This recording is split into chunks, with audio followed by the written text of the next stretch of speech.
Na-reincarnate ang kawawa at talunan na batang karaniwan na may kapangyarihan na katumbas sa isang Diyos. Ang isang karaniwang tao ay nagmulat ng kanyang mga mata, ngunit siya ay mukhang nasa matinding paghihirap habang ang mga luha ay pumatak mula sa kanyang mga mata. Tumingon-lingon siya sa paligid at nakitang pinagtatawanan siya ng mga tao. Nagpa siya ang isang prinsipe na bigyan siya ng regalo sa pamamaalam bago niya kitilin ang kanyang buhay. Hiniling niya sa karaniwang tao na umatake ng kanyang mahika at desperadong sinubukan ng lalaki na salakayin ang prinsipe. Itinaas niya ang kanyang mga braso upang patamain ang isang malakas na apoy sa prinsipe, ngunit maaari lamang niyang ikast ang mahinang apoy na halos hindi nagdudulot ng pinsala sa prinsipe. Pinagtatawanan ng lahat ang kanyang mahinang mahika at hindi makapaniwala ang prinsipe na may isang pangkaraniwang tao na napakahina. Siya ay nabigo na ito lang ang lahat ng kaya ng isang karaniwang tao. Isinalaysay niya ang mga salita ng isang mahusay na sage na tinatawag na William Bordeaux, na nagsabi na ang pinakamahalagang bagay para sa isang salamangkero ay angkan, talento at katalinuhan. Ngunit sinasabi niya sa mga karaniwang tao na huwag makakuha ng maling ideya dahil ang kasipagan ay isang mas malawak na kinakailangan at walang halaga nito ang makakabawi sa kakulangan ng talento.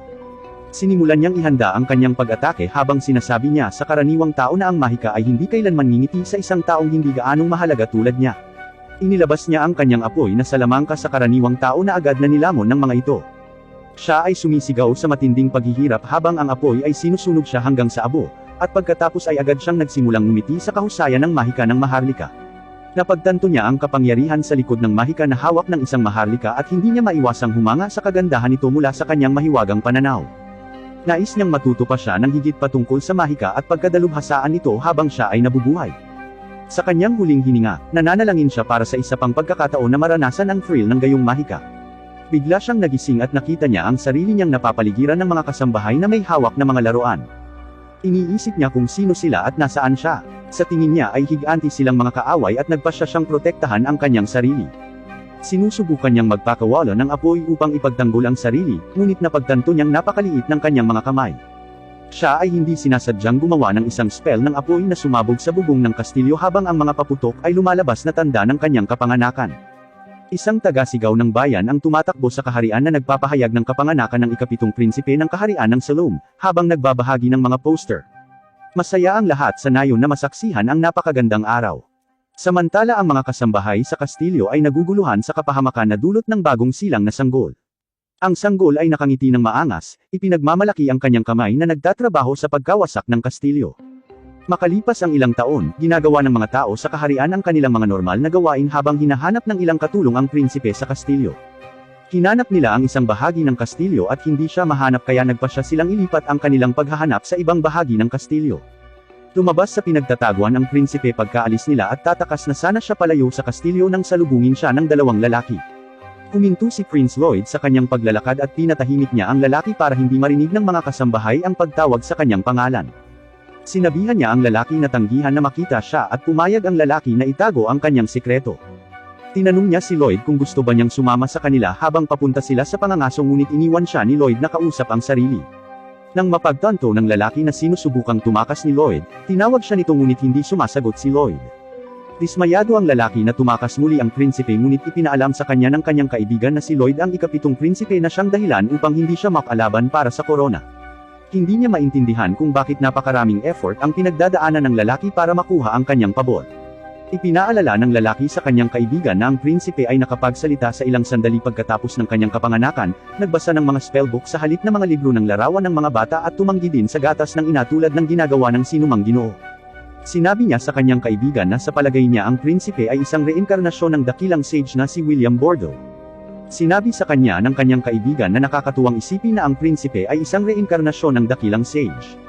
Ang prinsipe ay tumakbo pababa sa mga hagdan sa kastilyo at napagtanto niyang tama ang lalaki tungkol sa kanyang pagiging isang reinkarnasyon. Naalala niyang isa siyang commoner sa past life niya pero hindi niya alam kung bakit buo pa rin ang mga alaala niya. Habang hinahanap siya ng mga katulong sa kastilyo, nagtataka siya kung bakit siya muling isinilang bilang isang taong may pribilehiyo na maging ikapitong anak ng isang maharlikang pamilya. Kahit na siya ay ipinanganak bilang maharlika, hindi niya planong sundin ang kanilang mga ambisyon ng kaluwalhatian. Nagpasya siyang manatili sa kanyang mga ambisyon mula sa kanyang nakaraang buhay at alamin kung gaano kahangahangang mahika ang matutuklasan sa palasyo. Pumasok siya sa Royal Library at nasasabik siyang ma-analyze ang lahat ng mahiwagang libro na nakalinya sa mga stand. Namangha siya sa koleksyon ng library dahil nalampasan nito ang Magic Academy noong nakaraang buhay niya. Kumuha siya ng libro sa shelf at binuksan iyon pero may biglang sumulpot sa likod niya. Kinuha ni Silpha ang libro mula sa kanyang mga kamay, asar na hinanap siya pagkatapos niyang tumakbo palayo sa mga kasambahay. Nag-engage sila sa swordplay at si Lloyd ay nagagawang makatagal ang sarili laban sa kanya ng ilang sandali, ngunit sa huli ay tinulak siya nito pabalik. Sinabi niya sa kanya na wala siyang pwesto sa trono dahil siya ang ikapito, kaya hindi niya kailangan ng mga tagubilin sa espada. Sinabi sa kanya ni Silpha na may higit pa sa buhay kaysa sa paghalili sa trono. Ipinaalala niya sa kanya na kailangan niyang maging pamilyar sa paghawak ng espada bilang miyembro ng maharlikang pamilya. Tayunin niya sa buhay na gawin siyang sanay sa espada matapos siyang mailagay sa pamamahala sa kanyang pag-aaral 3 taon na ang nakararaan. Napagtanto ni Lloyd na hindi siya hahayaan ni Silpha na huminto sa pagsasanay maliban kung maglalagay siya ng magandang palabas. Nagpasya silang ipagpatuloy ang kanilang pagsasanay sa espada at napagtanto ni Silpha na lumalakas si Lloyd sa bawat araw na lumilipas. Hindi naman naabala si Lloyd sa papuri nito dahil alam niyang nagpipigil ito. Lihim din siyang gumagamit ng control type na magic para matrace ang mga galaw ni Silpha kaya nilalabanan niya ang isang mirror image ng kanyang sarili. Siya ay karaniwang nanloloko upang makaalis siya sa pagsasanay at bumalik sa kanyang mga libro. Ipinagpatuloy nila ang sparring ngunit si Silpha ay nalalamangan pa rin ang pinakamahusay sa kanya. Napagtanto ni Lloyd na daig pa rin siya ni Silpha sa lakas ng braso, tibay at taas. Kahit na maaari niyang kopyahin ang kanyang mga diskarte, siya ay dahado pa rin laban sa kanya na magpapatalo sa kanya. Nagpasya siyang mag-eksperimento ng pandaraya upang mabayaran ang kanyang mga disadvantage laban sa kanya. Gumagamit siya ng mahika upang madagdagan ang haba ng kanyang espada at ang kanyang pisikal na lakas. Gumagamit din siya ng levitation para makabawi sa height difference. Muli niyang nilabanan si Silpha at sa pagkakataong ito ay nakakasabay na niya ito. Kumpiyansa siyang mananalo siya gamit ang kanyang mga magic enhancement. Ipinagpatuloy nila ang kanilang pagsasanay sa espada, ngunit nagpasya si Lloyd na gamitin ang kanyang trump card para gumawa ng hindi inaasahang hakbang. Inilabas niya ang kanyang trace magic na sumasalamin sa mga galaw ni Silpha at sinubukan niyang hampasin ito mula sa likuran. Mukhang nagulat si Silpha at masaya si Lloyd na makakabalik siya sa kanyang libro, ngunit hinaranggan ni Silpha ang kanyang pag-atake. Iniisip niya kung nandadaya ito na nakagulat sa kanya at nagawa niyang patumbahin ang espada nito mula sa mga kamay nito. Nagulat siya na akala niya ay hindi niya mapapansin ang mga pakana nito sa pandaraya. Sinabi niya sa kanya na napakatalino niya sa pagsisikap na makabawi sa kanyang mga kawalan. Nagulat siya na nagamit niya ang 2 spell ng sabay-sabay na hindi kayang pangasiwaan ng karamihan sa mga court magician. Sinabi niya sa kanya na huwag madaliin ang kanyang paglaki ngunit dapat ay lumago sa kanyang sariling bilis. Napagtanto ni Lloyd na hindi niya napansin ang kanyang physical enhancement at ang kanyang mga control spells dahil 4 na spell talaga ang ginagamit niya ng sabay-sabay. Nagpasya siyang itago ang impormasyong ito mula sa kanya para hindi niya siya sumbatan. Dinala siya ni Silpha sa paliguan ng katulong ngunit tumutol si Lloyd, sinabi sa kanya na maaari niyang paliguan ang kanyang sarili. Ayaw siyang paalisin ni Silpha sa kanyang paningin dahil makikita lang siya nito sa ilalim ng tumpok ng mga libro. Nadismaya si Lloyd na hindi niya nabasa ang kanyang libro ngunit sinabi sa kanya ng ibang kasambahay na lalamunan siya ng demonyo sa library kung mananatili siyang matigas ang ulo. Nagulat si Lloyd na may library na may bawal na demonyo. Isinalaysay ng mga katulong ang kwento ng demonyong nagngangalang Grimoire na sumira rin sa kaharian matagal na ang nakalipas. Kinailangan ng ilang sage upang maselyo ang demonyo sa isang libro. Iniisip ni Silpha na ang kwento ay isang fairy tale dahil hindi siya makapaniwala na mayroong isang libro sa underground library ng kastilyo kung saan naselyuhan ang halimaw. Hindi akalain ni Silpha na matatakot si Lloyd sa ganoong kwento ngunit nagulat siya nang makitang nanginginig ito. Ang mga kasambahay ay nag-aalok na matulog kasama niya sa buong gabi ngunit sinabi ni Silpha sa kanila na siya lamang ang maaaring gumanap sa papel na iyon. Nagkaroon ng pagtatalo sa pagitan ng mga kasambahay at ginamit ni Lloyd ang pagkakataong iyon para makatakas. Ang ideya ng isang ipinagbabawal na aklatan sa ilalim ng lupa sa kastilyo ay nagpapakinang sa kanyang mga mata sa pag-asa. Pumunta si Lloyd sa ilalim ng lupa at gumamit siya ng concealment spell para makalusot sa guard na nagbabantay sa pasukan. Nagtatalo ang mga gwardya tungkol sa pagiging tunay ng kwento sa likod ng silid-aklatan habang si Lloyd ay dumaan sa kanila. Kumbinsido sila na walang makakalusot sa kanila at masira ang sealcast ng 10 pinakamakapangyarihang salamangkero na nakita ng kaharian. Dumating si Lloyd sa barrier at madali niyang nasira ang selyo. Pumasok siya sa library at hindi siya makapaniwala na hindi niya alam na may ganoong exciting na section sa ilalim ng lupa. Lumipat siya sa silid-aklatan at tinitingnan ang mga libro at pinaalalahanan niya ang kanyang sarili na ilagay ang barrier kapag siya ay aalis.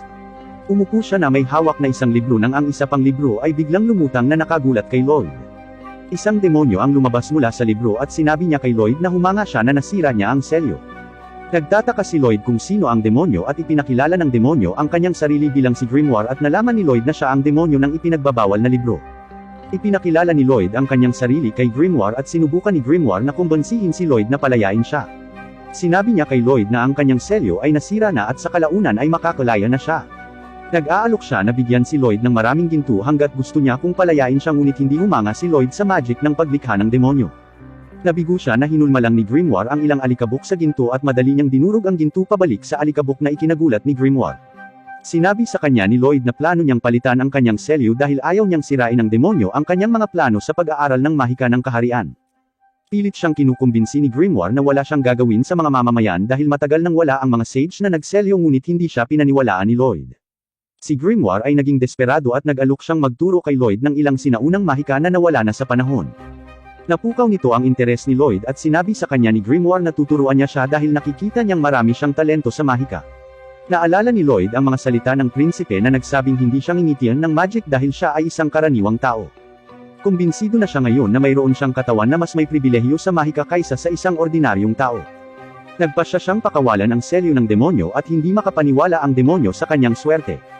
Inaasahan ni Lloyd ang mga turo ng demonyo at nagpasya ang demonyo na tuparin ang kanyang salita. Agad niyang inatake si Lloyd ng isang sinaunang magic ng apoy at nagpasya siyang magpatuloy sa kanyang pagtakas, sa pag-aakalang pinabagsak niya si Lloyd. Nagulat siya nang makitang ligtas at maayos si Lloyd dahil gumagamit siya ng barrier para protektahan ang sarili. Naintriga si Lloyd sa spell na ginawa ng demonyo at hiniling niya sa demonyo na magpakita pa sa kanya. Naasar ang demonyo dito at pinatamaan niya si Lloyd ng mas malalakas na sinaunang magic spells ngunit wala ni isa sa mga ito ang makakalusot sa barrier ni Lloyd. Nataranta ang demonyo dito at nagtataka siya kung saan gawa ang barrier ni Lloyd. Si Lloyd ay labis na nabighani sa mahika na nagpasya siyang subukan ito para sa kanyang sarili. Kinukuha niya ang mga fragments sa kanyang barrier at hawak niya ito sa kanyang daliri para mapagmasdan niya ang komposisyon nito. Tuwang-tuwa siyang naghihintay sa kung ano pa ang maya-alok ni Grimoire nang biglang tinubuan si Grimoire ng pangalawang bibig at nagsimulang mag-chant. Napansin ni Lloyd ang kanyang dobleng incantation upang maglabas ng isang mapangwasak na sinaunang spell. Sinuri ni Lloyd ang spell mula sa loob ng kanyang barrier, ngunit hindi makapaniwala si Grimoire na si Lloyd ay buhay pa matapos na nasa dulo ng kanyang pinakamalakas na spell. Nagpasya si Grimoire na ilagay ang kanyang buntot sa pagitan ng kanyang mga binti at tumakbo para sa kanyang buhay ngunit napahinto siya ng isang barrier. Ipinaalam sa kanya ni Lloyd na naglagay siya ng barrier, ngunit nasaktan si Grimoire na naisip ni Lloyd na sinusubukan niyang tumakas. Sinabi niya kay Grimoire na inilagay lang niya ang mga barrier bilang isang hakbang sa pag-iingat. Si Grimoire ay napuno na kay Lloyd kaya nagpasya siyang tapusin siya ngunit sinabi sa kanya ni Lloyd na alam na niya ang kanyang spell. Nagpasya si Lloyd na subukan ang defensive magic ni Grimoire at gumawa siya ng isang malaking spell. Hindi makapaniwala si Grimoire na si Lloyd ay may napakalaking mana reservoir. Sinusubukan niyang iwasan ang fire spell ngunit hindi maiwasang masunog siya hanggang sa malutong. Nagtataka si Lloyd kung bakit hindi nagawang iwasan ni Grimoire ang kanyang pag-atake at hindi makapaniwala si Grimoire na napakayabang niya. Nagpasya si Lloyd na ayusin ang pinsala sa library at si Grimoire ay natulala dahil nagawa niyang ibalik ang silid ng perpekto. Nagpasya siyang bigyan ng respeto si Lloyd dahil siya ay kahanga-hanga. Alam ni Lloyd na ang mga demonyo ay hindi maaaring alisin sa pamamagitan ng mahika kaya nagpasya siyang subukan ang mga limitasyon ni Grimoire ngunit si Grimoire ay lumayo sa kanya ng may takot. Nagpasya siyang isuko ang sarili at ipangako ang kanyang serbisyo kay Lloyd. Hiniling niya na magsilbi bilang familiar ni Lloyd at si Lloyd ay agad na sumang-ayon, ngunit si Grimoire ay nakakaramdam na parang ang tingin ni Lloyd sa kanya ay isang daga sa laboratorio. Sinabi sa kanya ni Lloyd na namumukod-tangi siya at hiniling niya sa kanya na mag-transform sa isang bagay na mas maliit. Nag-transform si Grimoire bilang isang maliit na cute na demonyo na may layuning lagyan ng butter up si Lloyd para madala niya ito nang hindi namamalayan.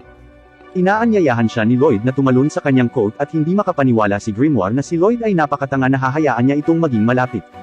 Napagpasyahan niyang gamitin ang pagkakataon na idikit ang sarili kay Lloyd at kunin ang kanyang katawan, ngunit sa sandaling mahawakan niya si Lloyd, nagulat siya sa siksik ng mana ni Lloyd. Nagpasya siyang maging masunurin kay Lloyd dahil hindi niya nakikita ang sarili niyang kumokontrol sa kanya. Ginagamit ni Lloyd ang pagkakataong basahin ang lahat ng libro sa ipinagbabawal na aklatan.